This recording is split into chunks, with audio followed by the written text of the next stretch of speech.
Hey, what's up YouTube? Today I've got a review of the Asus X405 Vivobook laptop. This is Asus's more budget-friendly line of laptops, and this model has an i3-7100U processor, 4 gigs of RAM, and 128 GB solid-state drive. The screen on here is a 14-inch 1080p IPS panel.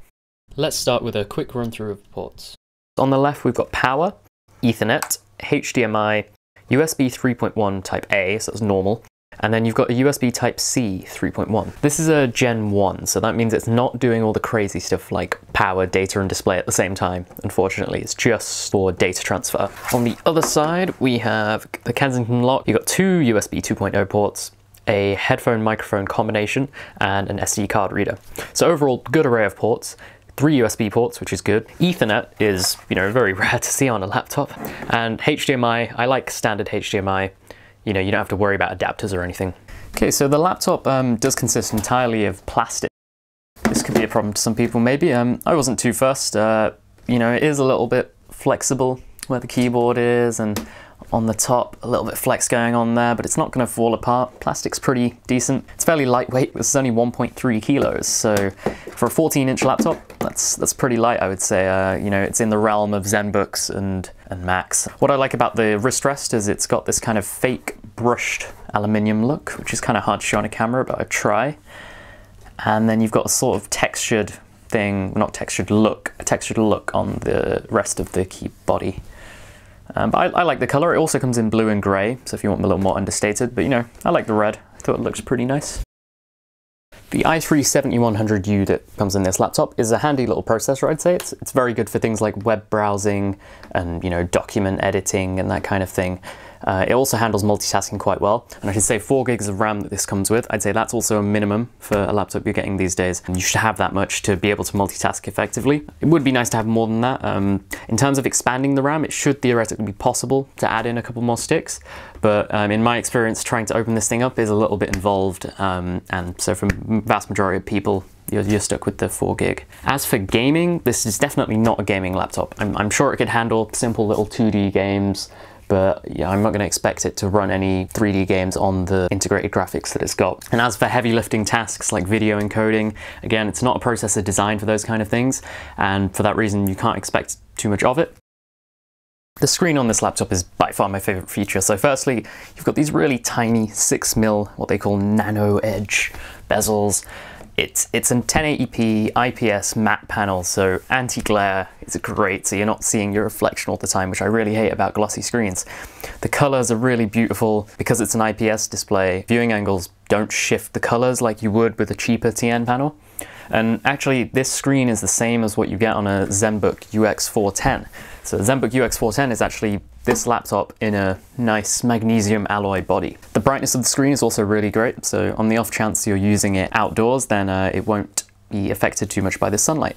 This laptop has a 128 GB solid-state drive. So solid-state drives are flash storage that are really fast, and that means Windows boots fast, it runs fast, all your applications load up quickly, and really you shouldn't have a laptop in 2017 without a solid-state drive, in my opinion.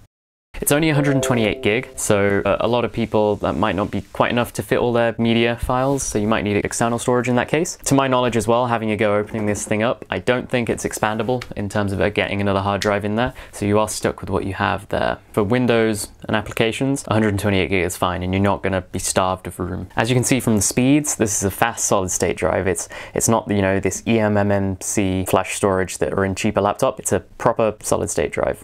The battery on this laptop is a 42 watt-hour 3-cell. That's a reasonable size. It's not massive. I would say the way I use this laptop, I use it out and about, use it, get it out, use it for a bit, put it back. It lasts me a couple days, but I'd say for flat-out usage on this battery would be about 5 or 6 hours, which might be a problem for some people. It doesn't get you through a full day of work. It does charge relatively quickly. I think around an hour or so will take it from 0 to 100%.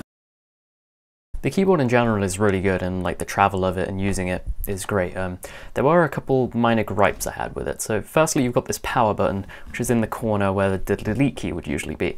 So there was a lot of accidental pressing of this when I first got the laptop. The other issue I have is there's missing media keys. There's no play pause function for on the keyboard, and they've also put the home, page down, page up, and end as functions on the little arrow keys, which I'm not a huge fan of. It's a bit awkward to press, as you can see.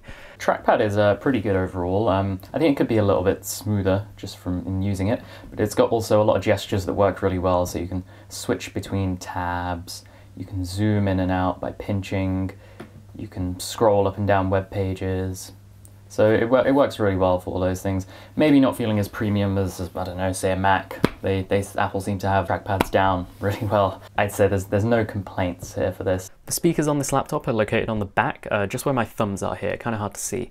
They're quite little speakers, they don't go very loud. They're reasonably clear though, so they're okay for listening to videos and that kind of thing, but they're not going to be able to fill a room with sound. They're definitely just for your personal use. The i3 processor isn't fanless, but I found a program called Notebook Fan Control, which basically suppresses the fan from coming on when it's not needed, because during most tasks, the processor doesn't get above like 40-50 degrees. Using this program, it's basically silent 99% of the time, which is awesome. Let's talk about some of the competitors I was looking at when I was buying this laptop. So one of the main ones was the Lenovo IdeaPad series. So they come in a little bit cheaper than the Vivobook, and you can actually, get better specs. You can get like an i5 for a similar price. But what drew me away from them was firstly, they were a bit heavier in build, less portable, and also the screens tend to be a bit worse. So sometimes they're not full HD screens, and they tend to Lenovo go for more glossy screens, which I'm not a huge fan of. And the big selling point of this laptop for me was really the screen, and it's one of my favorite features.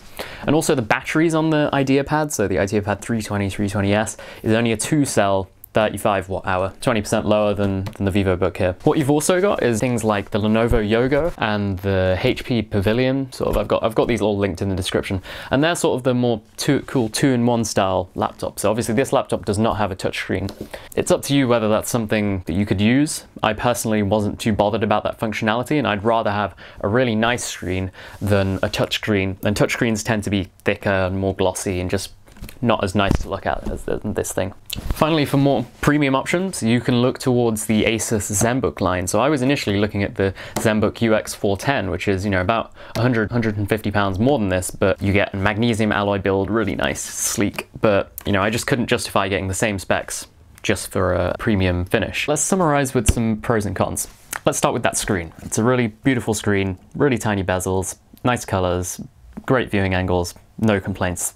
The best feature of this laptop in my opinion. It's also really snappy with that i3 processor for tasks like web browsing and document editing. So these are going to be activities maybe suited to like a student or just someone who wants a laptop for the simple kind of tasks. The laptop is also very light and portable. And also because you've got these really thin bezels, it kind of takes this 14-inch screen and it's put it in a body of a 13-inch. The weight, 1.3 kilos, that's competing with MacBooks and ZenBooks and all these premium laptops. The 128 gig storage, that might be a problem for some people if you're looking for somewhere to store all your media. You probably do need external storage if this is going to be your only device. Okay, so I've said that it's really nice and light. That's because it's all made out of plastic, and some people aren't going to like this flexing and that kind of thing. I would say it doesn't feel tacky, it feels quite nice, and especially the nice textured bits on like the palm rest. And then you've got the minor gripes about the keyboard I had, which I think they're quality of life things. They're not going to ruin the laptop for anyone, but they're just little things that I just wish were a little bit different. The battery life is another area that I think could be improved. 42 watt hours is reasonable, but it's not excellent. I'd say it's like a B grade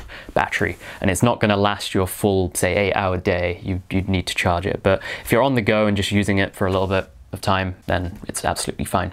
Okay, so thanks for watching the video.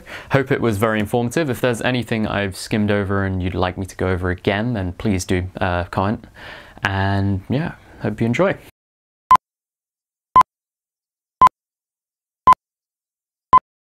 And ZenBooks and that sort of thing. It's right in looking at when I bought this laptop.